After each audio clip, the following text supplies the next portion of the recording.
Father Joe Boisel with his church group. Joe was riding in the parade.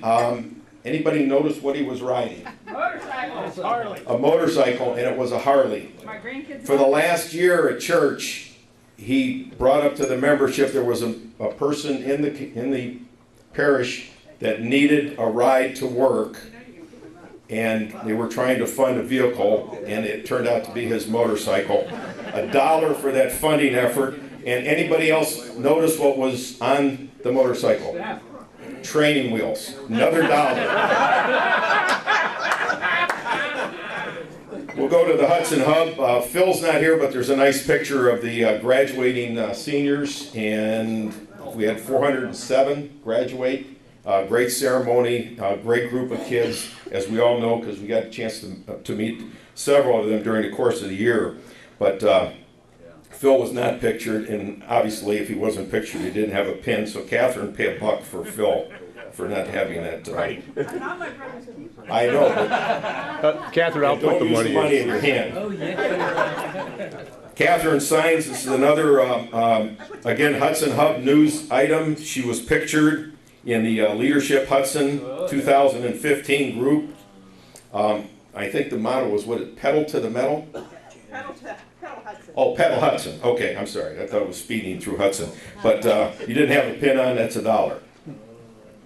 Featured in the Hudson magazine, a front page picture of Frisbee golf star and hockey star Rich Warfield's son. Rich, where you at there? I paid her already. Okay. How much? Sure. It's $2. Yep. And did you know his daughter played volleyball? I don't know if he ever brought that up, but that's $1 too, for $1. Okay. Once or twice. Yeah. I had a pleasure of working with John Hairston on the Veterans Service Project with the Rotary Club, the Clock Tower Rotary. John helped organize the event. We got 15 yards of mulch. Thank goodness we had 5 of the Hudson High School service learning seniors that helped out. That was I think we would mention that was the night of their prom, and they came at 8 o'clock in the morning and got the job done and helped us tremendously with that. John did a great job of organizing it. The only problem was he brought a lawn chair and a big glass of lemonade, and his job was like, well, you missed a spot over here, and you missed a spot over there. $2, John, for that. Rich Warfield set up the Camp Manitowoc cleanup project. Great job of that. We had three members help out with that. Our former member, Joe Rusnick, Jim Ahern, myself, and Rich. He failed to mention that there was a lunch afterwards. So Rich ended up eating 5 hamburgers, a pound of potato salad, 6 cookies, and a sheet cake all by himself. $2. $2. Okay, thanks for sharing the idea and helping us with the food. Rotary anniversaries. Dave Ash, if you could please stand up as we recognize you. Kelly, I think, took off already. Max Wendell. David Ash was 2011, Kelly Brennan 1999, Max Wendell 2002. Let's give those guys a nice round of applause. And $1 fine, please. Dick Pearsall, according to the impeccable records on our website, is the longest serving member of our group in regards to the Hudson Rotary, 1987, $1. Per year. June birthdays. Should be per year. Yeah. Yeah. We like our June Should that be birthday per people year? to stand up so we can celebrate their birthdays. Just make sure I get the right ones here. Oh my goodness, fine. Fine. Where's your money? Jim always taped dollar bills. Yeah. Jim's not here. Okay. Nice hat. Okay, Gail Royster. Yes. Her birthday's on the 7th. I think we're giving $2 on these things. Oh, Evan McCauley turned 17 on the 10th.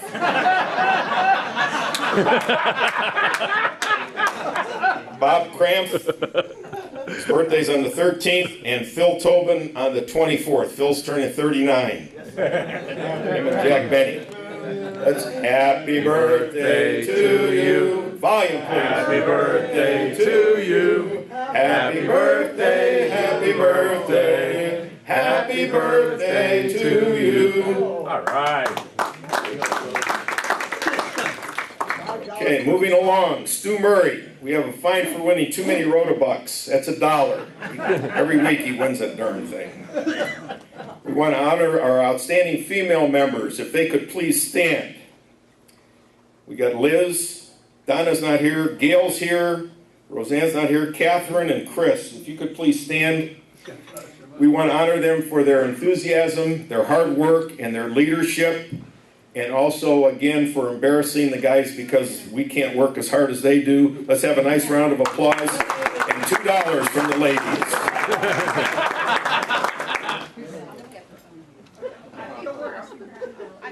Don't take IOUs. Who said OU?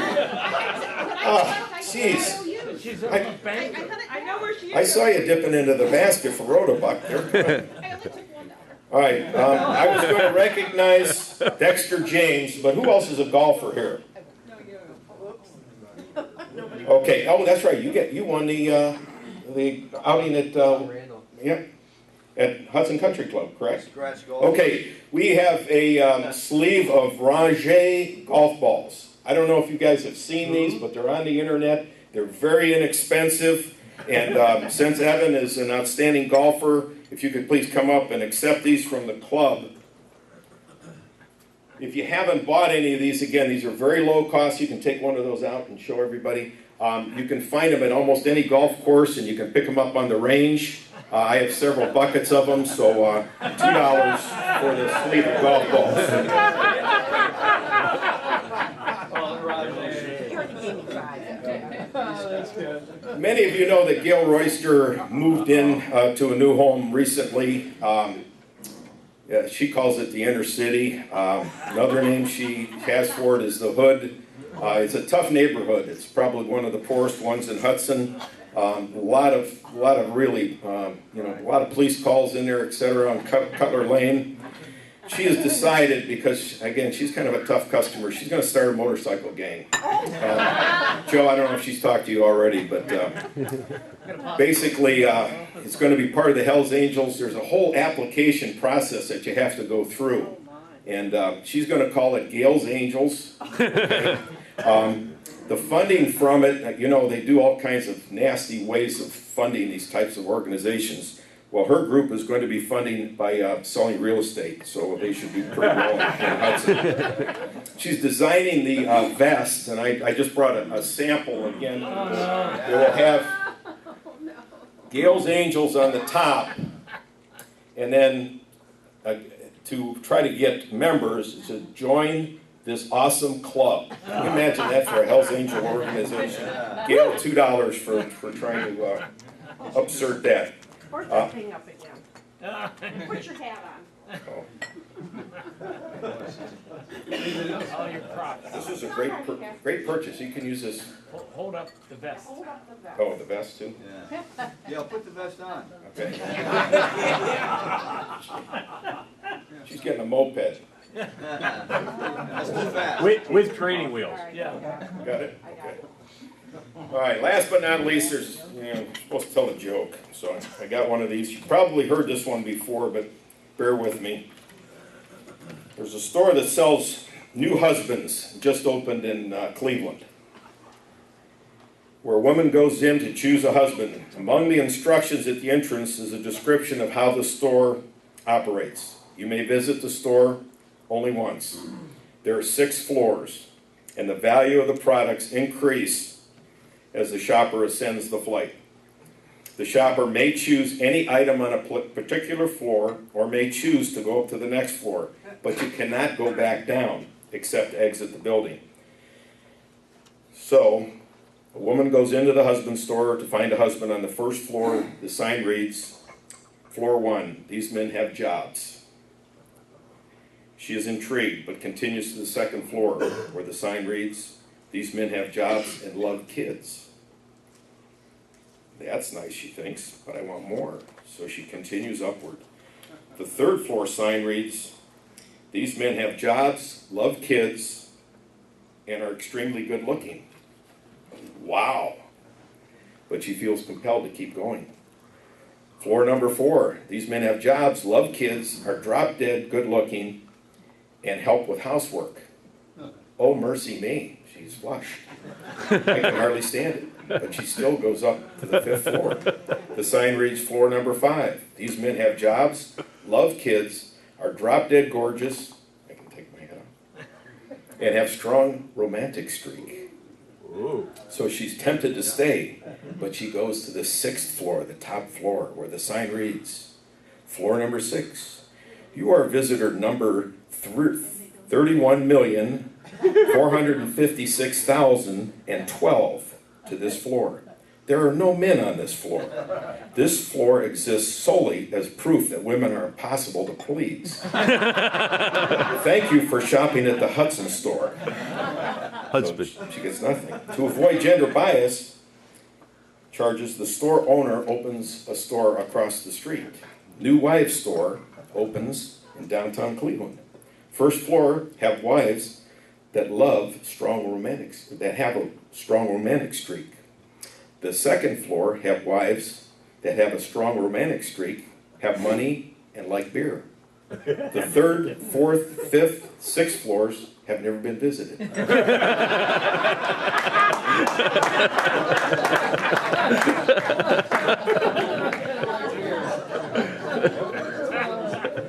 Okay, thank you, Ed. I don't think we need Duncan or Jim. Yeah.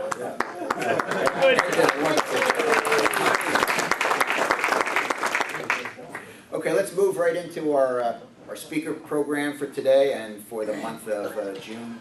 Catherine Signs, I'll call upon Catherine to introduce our guest. Good morning, Rotarians. I didn't realize I was the chair for June until a couple weeks ago, so good friend Mo here just agreed to be our speaker this morning. So she's going to introduce herself, tell you a little bit about her background, and I am told that she is an amazing speaker. So.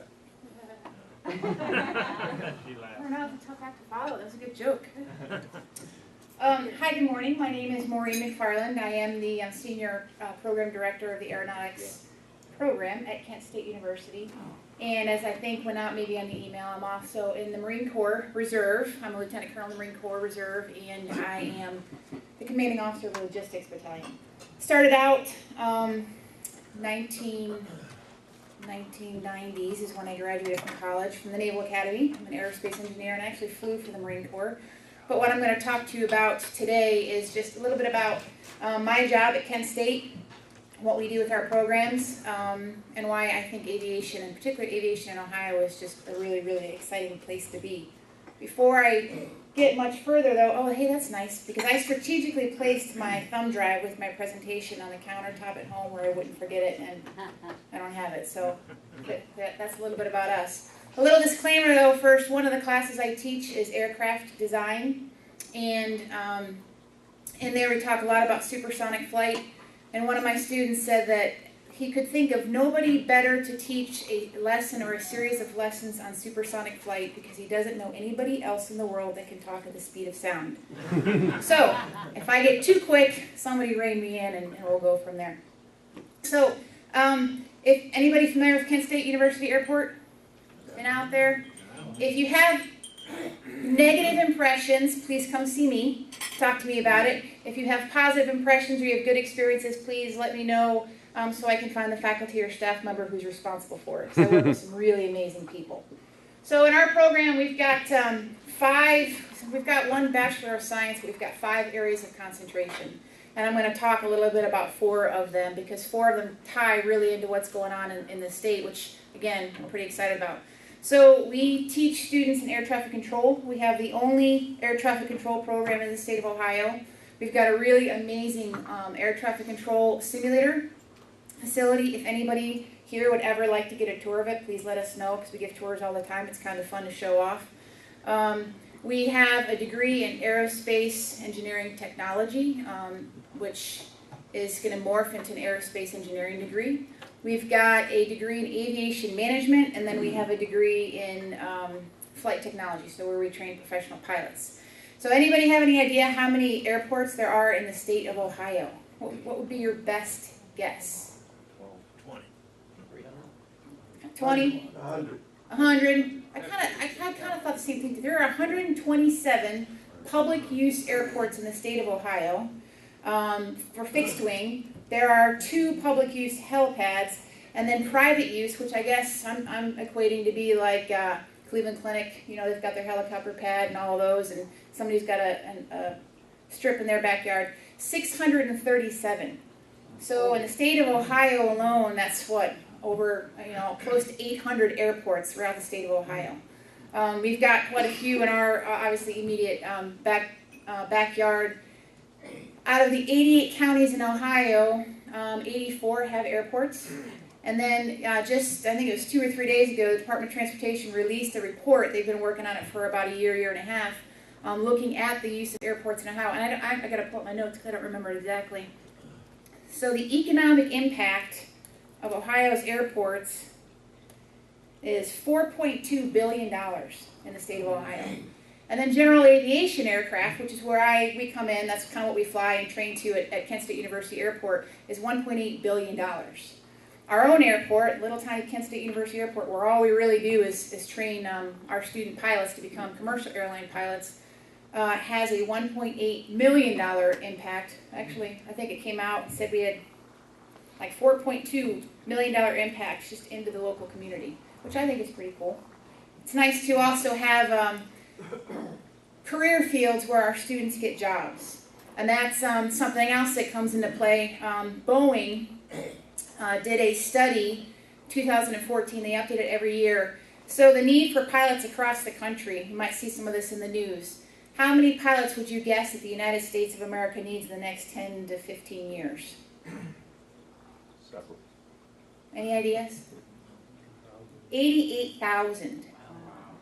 So worldwide, they're projecting a need for 500,000 pilots in the next 15 years, 15 to 20 years, I think, which equates to about 25,000 pilots a year. And of course, with 25,000 pilots, you need maintainers, you need air traffic controllers. Using the example of Ohio, with the I want to say the 127 public use airports, those 127 airports need people to manage them, to operate them, to fix the runways, to do the engineering. So back to where I started, the director of the aeronautics program, and it's really cool because there's so much going on in aviation. The other really cool thing, started up about 3 or 4 months ago, the state of Ohio put together an Ohio Aerospace and Aviation Technology Committee because we're trying to brand our state. There are a lot of firsts in the state of Ohio. Of course, we've got Wright-Patterson, we've got John Glenn. We have a huge, we've got the Wright brothers. We've got the history and legacy of aviation.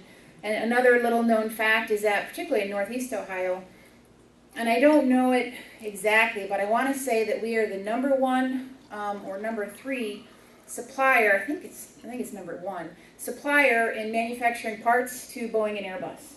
So all the little tiny pieces and parts that go on these aircraft are made in and around all the businesses and industries in Ohio, which again is a really cool place to be. I educate systems engineering students. So that's kind of what's going on in aviation in Ohio, and every one of our programs kind of feeds into it. Another bit of news that we just got from the Ohio Board of Regents, which I'm excited about for this area, is we were just approved to offer an aerospace engineering degree. It is the only one in Northeast Ohio. There are other engineering schools, Akron, of course, Cleveland State, Youngstown all have engineering, but we'll be the first aerospace engineering in a public institution. Case Western has a really good aerospace engineering program as well. But that's also going to be really unique because Kent State University is not an engineering university. I think they don't quite know what they got themselves into, but as an aerospace engineer, I'm pretty excited about it. So that's kind of what we got going on there. And another reason why it's really cool is with our students, we work with a lot of partnerships. If you're familiar with the 6th District Educational Compact, we have there at Stowe Monroe's High School, we have our Aeronautics Engineering Academy, our Aeronautics Careers Academy. So just like the engineering academies at all the other schools, we've got a 2-year program, and students who graduate from there come directly into Kent State and fly with us, work with us. I think over the course of the past 6 years, we've had, a year and a half ago I counted, we had 22 students from the 6th district come to be our students at Kent State. And the really cool thing about that is they are, they're the better students. They're well educated, they're smart, they're motivated. They end up being the leaders of all of our clubs. They end up serving as presidents of our precision flight team, so on and so forth. So it's a really nice partnership. We've got the partnership with the 6th district. We also have partnerships with Polaris Careers Academy and 4 other technical centers around Northeast Ohio. So it's also fun because we get to work with high school students. We also, and actually next Monday, 6th district is going to be hosting with us the Aviation Careers Education Academy, which is a week-long camp students can come to, and they've actually opened it up. It's not just 6th district students now. We've had students come all the way up from West Virginia, out in Pennsylvania, New York, where they spend a week with us in a day camp, and we take them up to Parker Hannafin. They get a tour of the hangar up there. We've got alumni there. They'll get a behind-the-scenes tour of ExpressJet. Used to be United, but United's not so much of a big player here anymore.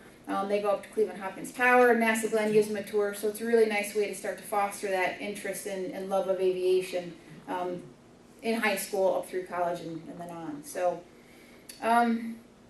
that is kind of our program that we got going on there. And I don't know how long I have to speak, but I'm here to answer any questions you might have about it. I can also talk a little bit about the military, but it's fun. I've had 20 years in. I'm getting ready to retire. I'm a loggie now. I'm actually retiring out at Kent State University Airport, which I'm pretty excited about since I started my career in aviation. I'm going to finish my Marine Corps career in aviation. I was a EA-6B Prowler Navigator, if anybody knows what that aircraft is. And a gentleman asked me when I came in if I was CQ qualified, and I said no, although I knew exactly what he was talking about. I did not fly on the aircraft carrier myself because I was a navigator, so I basically just closed my eyes, made an assumption that the pilot knew what they were doing, and landed safely. So. Well, hopefully the pilot didn't close his eyes. You know, we might have, but we got down, so that was good. So what types of planes fly out of Kent Airport? That's a great question. So we are a small airport. We are in the process of going through an airport master plan. You may have heard that the airport was going to close back in 2004. The Board of Trustees of Kent State University voted for that, but the FAA said, no, you're not allowed to close the airport. That's our job. So we're going through a process right now to see if the university is going to reverse its decision. And as a result of that, we've really looked closely at our aircraft. What we currently fly are basically Cessna 172s. And almost, I'd say 90% of flight operations are my students, our students. And the largest aircraft we have is a Piper Seminole. The runway is long enough to land like Citation 10s and some small business jet aircraft. And as part of this process, we're looking through it. We don't intend to change that, so it'll kind of stay small use airport. And back to that master plan, the Kent State Board of Trustees will have the ability to look at it, and if they choose to select one of the new alternatives, we should find out in like September, October timeframe what we're doing with the airport. My program is actually completely separate from the airport. We just happen to release the land there. So airport stays, we go somewhere else, we stay. I'm hoping that we stay because I like it. Do you train private citizens? I'm right here. Over here. Hi. Do you train private citizens to become pilots? We can. We do offer it through the university like a flight clinic, but we actually, the demand is so great, as I mentioned. Our students will actually get hired by the airlines before they even graduate. So they will get their instrument rating their sophomore year. They can interview. We've got agreements now with 5 of the regionals. They can interview. They can be offered a job on the spot, and they've got a job. They're actually getting flight privileges. They can log on with they and their mom and fly to Hawaii the next day if there's space available. Because of that, the demand is so high. We don't have the time or the aircraft availability to train private citizens. At the airport, though, there is a tenant there. It was Beckwith Aviation. is still there. Of course, Mr. Beckwith has passed away. They train private citizens at the airport. Go ahead. That was my question. Oh, behind you, Jim. Go It's ahead. a technical question, and it's one that I've always asked people about, but I never get an answer on it. Uh-oh, tell You me. know, we go to great lengths to find a black box on an airplane that's gone down. Mm-hmm. Why is that black box aboard the plane? Why isn't it on board the land at the control center? Why couldn't that just be available with transmissions, so all the information is located on the land? Then forget about looking for it afterwards, because if you already have it. I think it's because of the amount of data that that black box records. So it records literally everything on the aircraft: flight path, communications, transmissions, altitudes, pressures. And so in order to do that, and particularly where we've had to really look at why we've needed to do it, it's been over the ocean. The distances that communication would have to data would make the transmissions next to impossible. It would be. Yes. So, having it all housed there in the aircraft, and then why we get the difficulty is they do have transmitters, and they do ping and go off and all those things. It's just they get too deep, and we have a difficult time finding them. But it's distances, communication distances. Hi, I'm back here. Can you talk a little bit about the educational path of the students that you teach from, in terms of the pilots, from the first day going to class to the person who was the captain of the big 747 that was on this weekend? So Sure. how does that all work? Yeah, so one thing I really like about our program, which obviously is what I'll speak about because that's what I'm good at, is, or what I know, all of our students, very first semester, freshman year, will take an aviation class because they're there. It's a kind of a dedicated career path, and they're passionate about it, so we put them into it right away. Pilot in particular, they will start flying with their private pilot's license the second semester of their freshman year. We don't allow them to fly before then. They have to have a 2.5 GPA because the transition to college is challenging enough as it is, and then we put them into an aircraft and we start teaching them how to fly, and they've varied schedule. They have to be out at the airport 5 to 6 days a week. We want to be sure they've got good grades and a solid foundation before they start flying. Over the course of the next 3.5 years, they will go from private pilot certificate to an instrument rating, to a commercial rating. And it's just a series of courses that the FAA builds in, and then they will get their multi-engine rating. And at the end of all of those, they will be eligible to get their CFI, Certified Flight Instructor. We require all of our students to be a flight instructor. And FAA regulations are such now that you must have 1,000 hours of flight time before you can get a job with an airline. So a student who doesn't flight instruct for somebody else will graduate from any program like ours, whether it's Ohio State, Western Michigan, Bowling Green, with about 250 hours of flight time. If you were to fly enough to get up to 1,000 hours and be eligible for hiring by the airlines, you would be forking out about $80,000 to $90,000 to pay for that on your own. So the best way is to have somebody else pay for your flight time. They're learning, you're teaching. So students will then flight instruct, and then they'll spend the next, it depends on the student and or graduate, how motivated they are, where they are, 3 to 4 years, 2 years maybe, to get to 1,000 hours of flight time, and then they can be hired. So where do they go when obviously it can, you have a lot of the Cessnas coming in and out, but where do they go when they start flying large commercial airliners? Is there a place that you go to? So they've got 1,000 hours now. They've been working for us, and they've got 1,000 hours of flight time. And now there's regionals, just like the minors and the majors. And baseball, there's the minors and the majors and the airlines. You fly out of Cleveland and you're flying a United flight, look at the small name on the side, it probably says ExpressJet or Commute Air or Envoy, some other small regional aircraft on the side. That's where they go first. So they'll be hired into a regional airline. They'll work there. Some are wholly owned subsidiaries of United and Deltas, and some are separate companies. And then after enough time with that company, and the airlines have different measures, another 1,500 hours, 2,000 hours of flight time, they're eligible to interview for the major.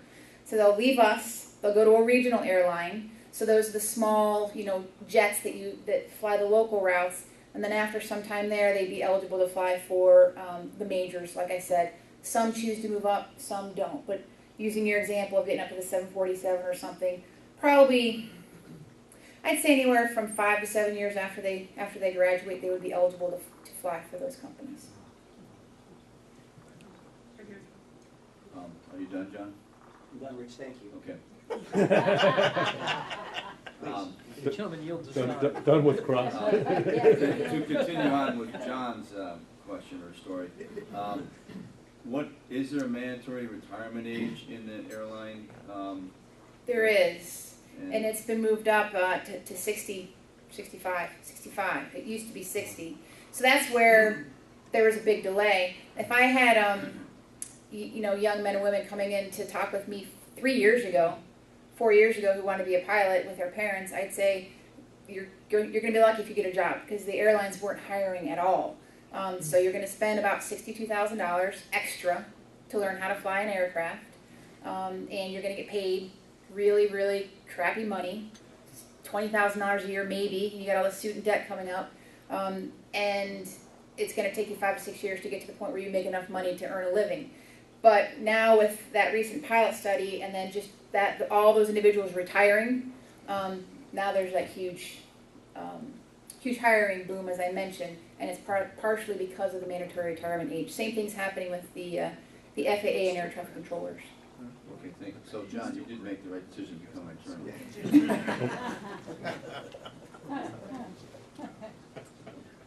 Hey, thank you for your talk here. What is the entry-level salary for pilots, and I guess maybe when they hit the majors, what do salaries look like at that point? $20,000, and that's big. That's a topic of discussion for the airlines now. Start paying these people more. They've got all this debt. We really need them, and we're starting to see that. One of the agreements we signed with Envoy Airlines, that's the one that hires our students as juniors. Once they get enough hours and they report to the airline for training, they get a $10,000 signing bonus, for lack of a better word, to start paying back some of that debt. And now they're starting to talk about maybe we should pay them $30,000 or $40,000. Now about 20.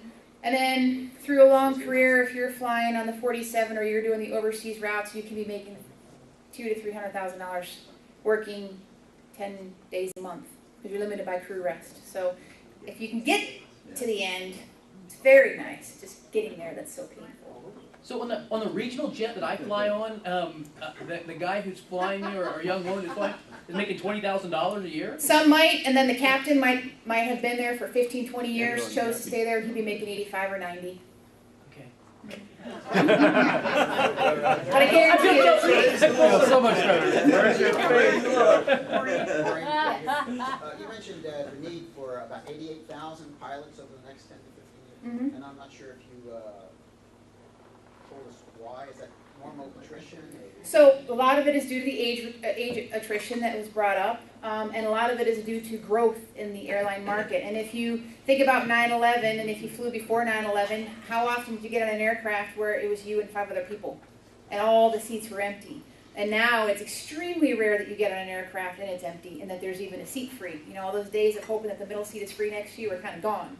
So airlines have gotten into smaller regional aircraft. They do shorter routes, more of them, and then there's just the natural growth with, the economy of the market, the world shrinking, people using air travel more frequently than buses or trains. Maureen, would you tell about the event that you had at the airport in, I think it was September, October? Sure. Because So I was amazed about that you could ride in an airplane for such. if you haven't had the opportunity to visit our airport on the 19th of September this year, we do it on usually the first or second Saturday of every September. We do the Aviation Heritage Fair, and we do our Precision Flight Team, which is it's the NCAA Tournament of Flying Clubs. Our Precision Flight Kids Team getting less than 20,000. gives rides. What's that? I said the kids are getting less than 20,000. Yeah, these kids, if they actually work 40 hours a week, they're probably doing pretty good. But they give flying, they give rides to the public. This is their main fundraiser, so they can go off to the national regional competition. But we're bringing in, this year, I think we're bringing in the B-25, C-47, Skytrain. We try to bring in a lot of vintage aircraft. We work hand in hand with the MAPS Museum. If you're not familiar with the Military Aviation Preservation Society, it's a museum down in Akron-Canton Airport. It's a really cool airport. Past 2 years, they brought in some World War II speakers. There's the event right there. Thank you. This year, we had a Tuskegee Airman last year. This year, I think we're going to be bringing in some Vietnam era fighter pilots to serve as guest speakers. So it's just a fun time. It's free, open to the public, and we just like to tell everybody why we love aviation, why we think it's cool. Just a question. I'm sure that in the bad old days it was tough for women to break into aviation, and hopefully that's improved quite a bit. That is an excellent question, and it is, it's still actually really difficult. So when I graduated from college, I was the first female navigator in my squadron. Of course, this is military. I was the third female navigator in the Marine Corps. And even moving on, you know, in that realm, my rank, my position, I think we're like 0.05% of the Marine Corps are female. The percentage in the civilian aviation population is about 8%, and it's held between 6 and 8% for the past 20-25 years. It's not difficult. The standards are the same. It's just the interest isn't there, or I see it in our program. You'll get a lot of motivated young ladies that just get sidetracked by other things, different career fields. Engineering is a little higher, and then air traffic control tends to be a lot higher as well, as far as percentages goes. But it's a difficult, I think piloting, it's a difficult family lifestyle as well, which isn't really conducive to a lot of ladies, young, women who are 22, it thinks it's great, 32, it's a little different. Maybe they start to have children and you're on the road all the time, so it's a little different, I think. Sir? Tell us what it's like to sit in the back seat. So, actually the plane I flew in What was... is the back seat, and then tell us about That's pretty cool. The plane I flew in is actually a 4-seater. I wish I had my PowerPoint. I could have shown it to you. So, anybody see the movie Flight of the Intruder? A6, the old A6 Intruder. Seems to be a more common one. But the EA6B's stretched. So you have a pilot, a navigator, and a navigator. And I can actually sit in any one of those three aircraft, or those seats, excuse me. I sat up front. I controlled all the communications. I worked on our missile, which is just an anti-radiation missile, and then the back two seats, I'd sit back there and control the radar systems. The purpose of that aircraft is the radar jammer. Marine Corps is the only one that has it anymore. It's about to be phased out. I remember starting my career thinking that it would go away like way down the road, and all of a sudden we're there now. So it's more fun to sit in the front seat as opposed to the back seat, because when you're in the back seat you tend to get airsick a lot. You can't really see anything. And then particularly on the first flight, pilots think it's a lot of fun to take you on a low-level route up, say in Seattle by Fort Hood, and then wrap themselves around. It is a jet. It does go about 0.9 Mach, so, to wrap yourself up around Fort Hood so you can see the mountain. But really what they're trying to do is test the strength of your stomach. I failed like my first 3 flights, I think, until you get used to it. So it's fun, unless you get a pilot like that, I guess. Just a statement that at Memorial Stadium, our flagpole is in memory of a pilot of your aircraft. He was a naval pilot in the first Gulf War, Russ Gates. And that's good to know. We're very proud that the class of 81 donated that flagpole in his honor. Yeah, that's. Thanks for telling me that. I appreciate that. That's awesome. Okay. Thank you. Thank you.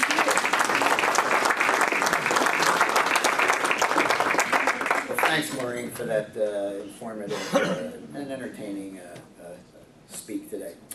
Just a few comments and thank yous. I'd like to thank our greeters today, Dick Pearsall and Jeffrey Tong, our AV and setup crew, Larry Santon, Tom Page, Jeffrey Tong, James Field, Ron Barnhouse, and John Hairston. And so next week our speakers will be members of the Citizens Committee for Hudson Schools. Catherine was telling me a little bit about that. I think it'll be a very, very entertaining meeting next week. Remember, there's a board meeting next week following our meeting, and there's a cluster meeting today. Let's have our Rotary book drawn.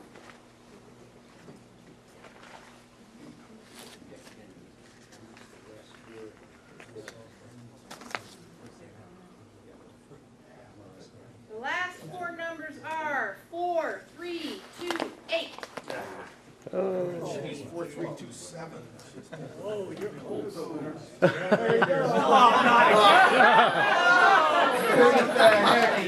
That's another bucket. All right, we're gonna have to do something. I'll be right there. He's taking the black ball out. It's $13 to the winners, Stu, and hopefully it's $477 for the jackpot.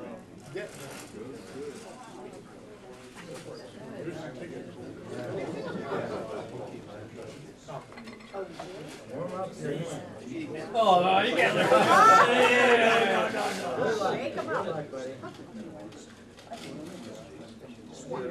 Just one. Good job. Good job, Joe. All right, everybody have a great day. Thank you.